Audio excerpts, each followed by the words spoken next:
చిత్తూరు జిల్లా పుల్చల మండలం తూర్పు విభాగం అటవీ ప్రాంతమైన పాళ్లెం పరిసర ప్రాంతాల్లో ఉన్న సూరప్ప చెరువు వద్ద తిష్టవేసి ఉన్న 16 ఏనుగుల గుంపు మంగళవారం రాత్రి తమ ఆహార వేటకు బయలుదేరి దేవులంపేట వద్ద ఉన్న రహదారిని దాటి అయ్యవాళ్లపల్లి గ్రామ పంచాయతీ పరిధిలో ఉన్న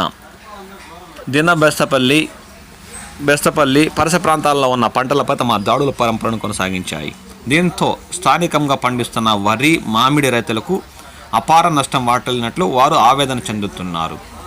పంట చేతికొచ్చే సమయంలో ఇక 10 రోజుల్లో వరి పంట కోసేయచ్చులే అన్న రైతుల ఆశలపై నీళ్లు చల్లుతూ పంటను తొక్కి తిని ధ్వంసం చేసినట్లు బెస్తపల్లికి చెందిన వరి పండిస్తున్న రైతులు తీవ్రంగా ఆందోళన చెందుతున్నారు.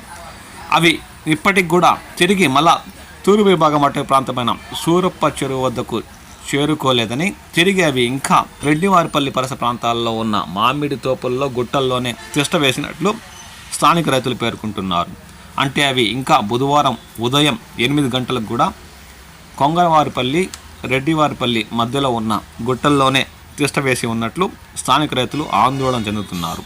సంబంధిత శాఖ అధికారులు వీటిపై ప్రత్యేక దృష్టి సారించి దూర ప్రాంతాలకు తరమేస్తే తప్ప తమకు ఈ సమస్యలు తీరలేదని స్థానిక రైతులు తీవ్రంగా వాపోతున్నారు.